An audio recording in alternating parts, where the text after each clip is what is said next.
What's going on, everyone, and welcome back to my channel. And the movie I want to take a look at right now is Sundown. Now, this one actually opens up in select theaters this Friday, February 4th from Bleecker Street. And if you live locally like I do in Dallas, it's going to open up in the Angelica Dallas, Angelica Plano, and AMC Parks at Arlington. So this one tells the story of a wealthy couple named Neil and Alice Bennett. And they are a wealthy family on vacation in Mexico until a distant emergency cuts their trip short when one relative disrupts the family's tight-knit order. Simmering tensions rise to the fore. I won't explain much beyond that, but I will put it into more context. So when the emergency happens, they get to the airport. The husband forgets his passport. He's got to stay behind. The family goes without him. He stays. That's all I'll say, because that's where the story gets way more interesting. It starts to unravel and just kind of untether itself into this mess that you're about to witness, and that's what's really exciting about the story. And that's 10 minutes in, by the way. So this movie wastes no time, especially at the hour and 23-minute runtime. You know, going into this, I didn't know what to expect. Never saw a trailer, but you know what? You know what I like about Bleecker Street is that in the war of all, distribution company fighting one another for awards and everything, Bleecker Street's just kind of there. And I kind of respect that. A24 and Neon, they're kind of up there. They're doing their thing. They're more well-known than Bleecker Street. But what I like about Bleecker Street is that they will just come in at random points throughout the year and be like, hey, we scooped up this movie from a festival. Slip it to you and just be like, what do you think about that one? Do you like that one? Do you think it's got awards chances? You're going to remember it by the end of the year. And so I kind of respect their strategy where they just kind of pop in at random moments and just throw us something. Just be like, hey, hopefully you like this. But they've had some solid films over the course of the few years that I've been kind of covering film consistently. And so Bleecker Street, Tim Roth, Charlotte Gainsbourg, a movie that's an hour and 23 minutes, which means that no time is wasted. Sounds like a fun time, right? So saw the movie. It's an interesting one. I don't know whether I think it's just okay, hate it, like it. That's what's kind of fun about it, is that when I got done watching it, I had to ask my wife, because I gave her the whole plot of the movie, and I was like, okay, so this happened, this happened, this happened. Cool. What do you think about the character? The end of the film happens. Now, what do you think about the character? So it's a nice conversation starter. I'll say that. It's definitely a film that will make people want to have conversations about it and question their morality compass, maybe the boundaries that they have as an empathetic person. It's interesting, because hey, we as humans, we're complex people and complex species, and so watching this will really kind of test everything you are as a human and what you think about people, and if certain bits of information come to light, does your perception change, or how does that work? So yeah, it's interesting from that standpoint for sure. So let's talk it out, and maybe I will come to a conclusion as to whether I like it or not. So yeah, what I really appreciate from writer and director Michel Franco is that this is a game that he's playing with not only the main character, but with us as an audience member. So the main character is quite unlikable throughout the majority of the film. And to be honest, I was frustrated with him. I was really having a hard time understanding him because he was quiet the entire time. So his emotional guard was up.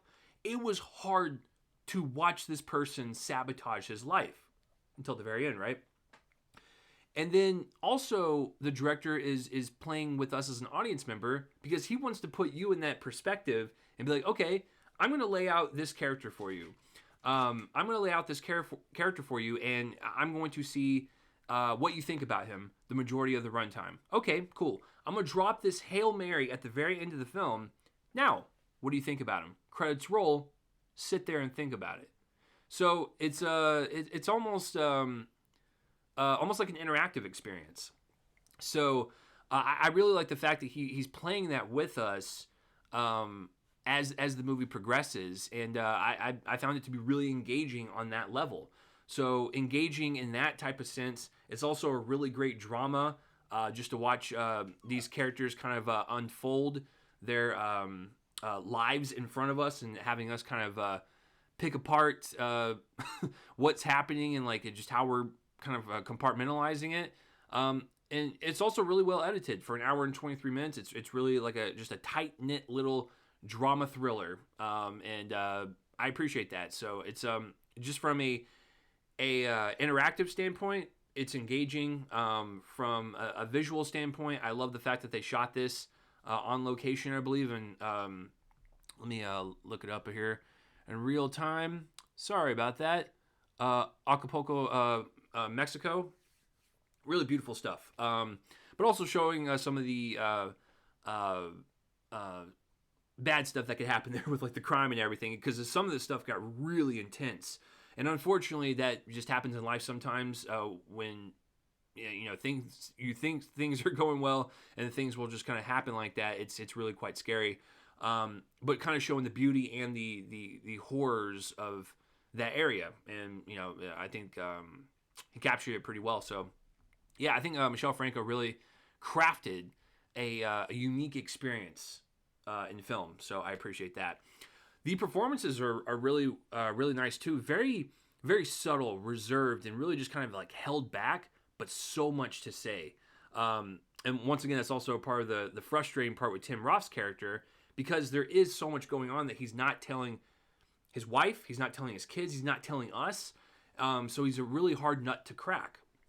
But it says it all in his body language. It says it all in his face. He knows how to convey what he's feeling through his body, because that's what his character is. Like, he's just an emotionally stunted person. He's an empty shell. He's making so many bad decisions, but at the same time, I wanted to know more about him. I wanted to understand like why he was doing these things, and so that's where I guess my empath level was coming from as I was watching, because everyone's going to have a unique experience watching this. I was watching it going, okay, this guy is obviously doing some bad stuff.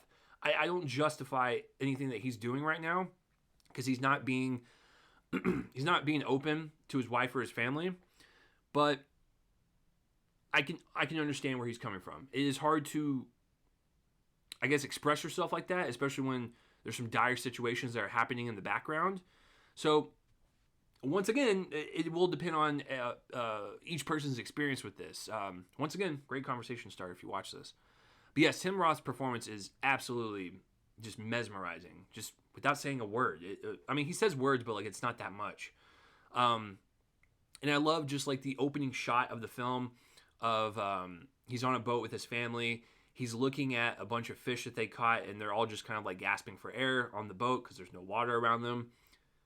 Great metaphor for how he's feeling. He's feeling trapped. He's feeling lost. He's feeling suffocated. Great opening shot.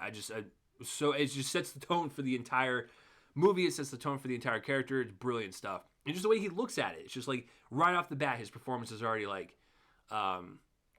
just really fascinating to watch. So yeah, and Charlotte Gainsbourg, she could literally pop into anything, and I'll just be like,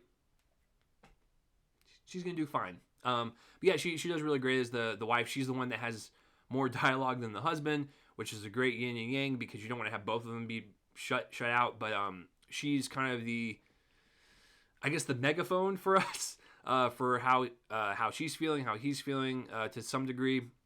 But she's a really great counterpart to Tim Roth, who does a fantastic job in each scene. Going against her, he's not doing much. Like, he's supposed to be like that stunted shell of a person, and she's just kind of she's at 100% trying to get through to him, and it's just it's devastating to see. But on a performance level, or devastating character-wise, but on a performance level, really great stuff. And yeah, the kids are even really great too. They have a couple moments where they kind of shocked me with some of their actions. Very justified in their emotional response, but shocked me. I was like, oh, okay then. But yeah, I think everyone did a pretty nice little job for this movie.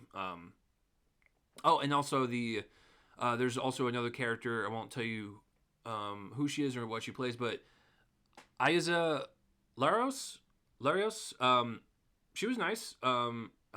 She was a nice presence in the film. I wouldn't mind seeing her more movies. But yeah, I enjoyed everyone's performance in this. But yeah, I as a film and as just a pure piece of entertainment, for an hour and 20 minutes, you can't go wrong. It's really well edited. It sucks out all the air in the room because every single thing that happens, it leaves you in confusion, in frustration. But at the very end is where Michelle Franco really, just like I said, throws that Hail Mary, sticks the landing, and makes you ponder the movie differently.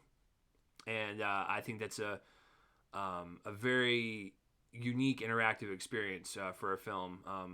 But yeah, and also like I said, pure entertainment. It's just really well handled and nice little drama. So yeah, I don't know. Maybe I do kind of like it. Do I agree with like a lot of the things that Tim Roth's character does? Heck no. But that's the fun in it, to see how people view it. So yeah, so let me know what you think of Sundown. Like I said, opens up in theaters this Friday, February 4th. So if this is something that interests you, check it out. I think you might enjoy it. So it's different, but I think Bleecker Street hits a nice little double. Not really a home run, but like a nice double play, and I appreciate that. So let me know what you think of Sundown down below, and that will do it for this review, guys. I'm Chase Lee, and tune in next time for whatever I review next. I will see you guys later.